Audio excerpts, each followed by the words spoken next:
नमस्कार साथियों। तो कैसे आप सब, आशा करता हूँ आप सब अच्छे होंगे। मैं आपका दोस्त सुनील कुमार और आप देख रहे हैं अपना खुद का यूट्यूब चैनल एक ज्ञान न्यूज भारत।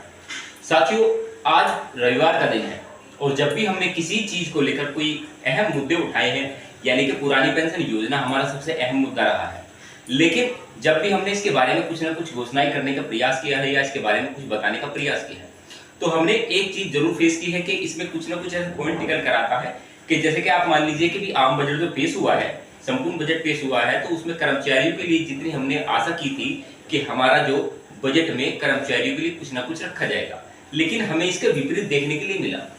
अब इसमें हम कैसे मान सकते हैं कि क्या हम कर्मचारियों का हक और अधिकार की बात करने वाली सरकार बनेगी, या सरकार ने जो 3.0 का जो नारा दिया, यानी कि कर्मचारियों को हित और अधिकार की बात की है, उसमें किस प्रकार हम मान सकते हैं कि क्या हमारा अधिकार की बात हो रही है। अगर हमारे अधिकार की बात होती तो इस समय की जो सिचुएशन है वो कर्मचारियों के विपरीत नहीं होती, यह आप जानते हैं और भली भांति जानते हैं।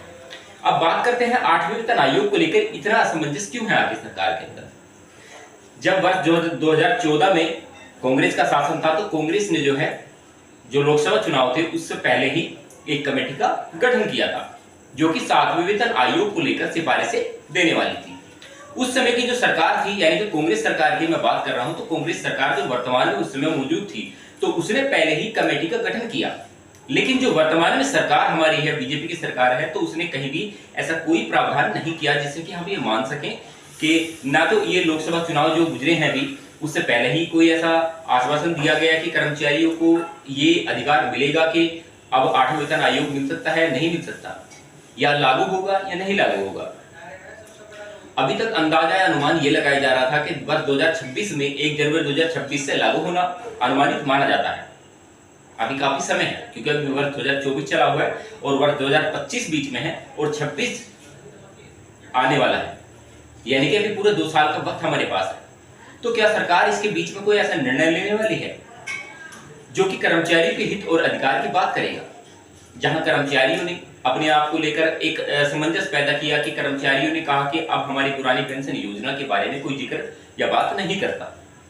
उसके बारे में भी काफी सवाल उठे हैं, क्योंकि आप जैसे वीडियो में कमेंट्स करते हैं, मैं उनको देखता हूं, रीड करता हूं, जो मुझे अच्छा कमेंट करता है मैं उसे अपनी कम्युनिटी में शेयर करता हूं, the comments of the day के नाम से कम्युनिटी में शेयर करता हूं। ये आप देखते होंगे और भली बात ही आप इस चीज को परिचित होंगे कि इस समय की जो सिचुएशन है वो कर्मचारी को बिल्कुल विपरीत है। मैंने स्टार्टिंग में ही बोला था।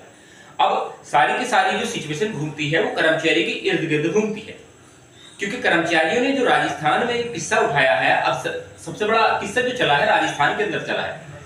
मैंने कहा है कि देश के अंदर जहां भी कर्मचारियों के हित और अधिकार की बात निकलेगी या कर्मचारियों को दबाने का प्रयास किया जाएगा, तो मैं उनके लिए आवाज जरूर उठाऊंगा।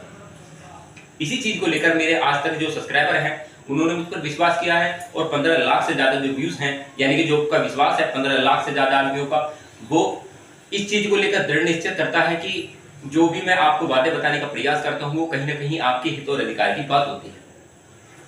हम बात कर रहे हैं राजस्थान राज्य की। राजस्थान राज्य में पुरानी पेंशन योजना कांग्रेस सरकार ने लागू कर रखी थी, लेकिन अब जो सिचुएशन है उसमें कर्मचारी जो है वो इस चीज को लेकर असमंजस में पैदा हो गए हैं कि अब जो कर्मचारियों को पुरानी पेंशन योजना मिल पाएगी या नई पेंशन योजना मिल पाएगी।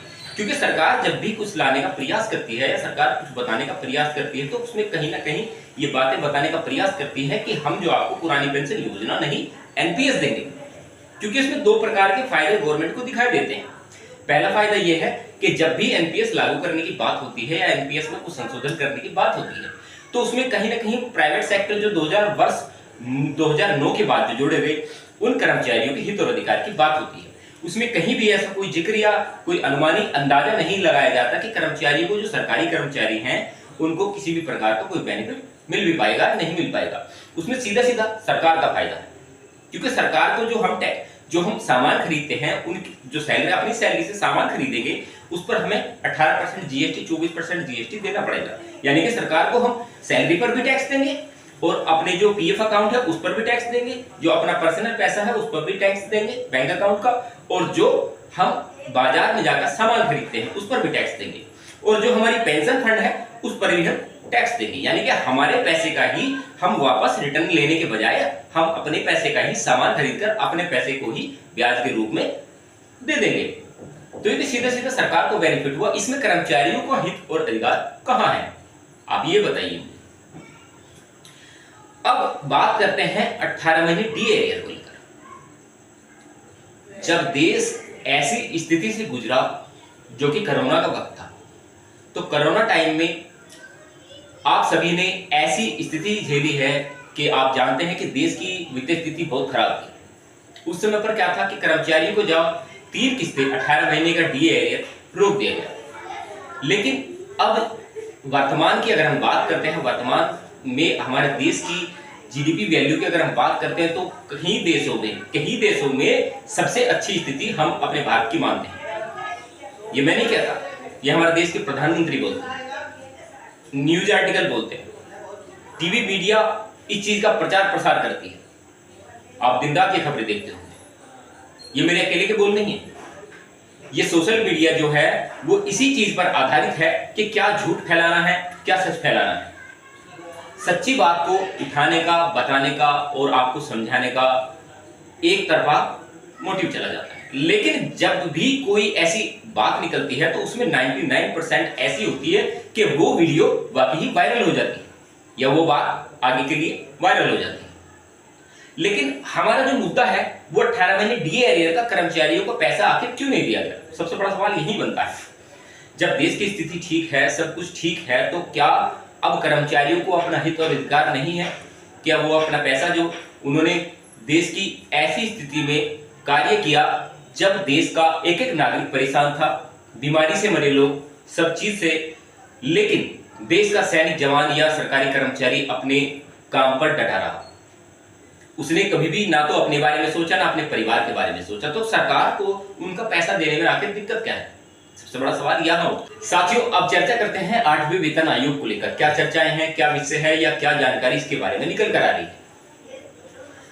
अभी हाल ही में देखा होगा आपने, जब भी कोई 8वें वेतन आयोग को लेकर चर्चाएं हुई है या पुरानी पेंशन योजना को लेकर चर्चाएं हुई है, हमने सबसे पहले वही मुद्दा, वही किस्सा और वही लगातार बातें उठाई हैं जिससे कर्मचारी बेनिफिट ले पाए हैं।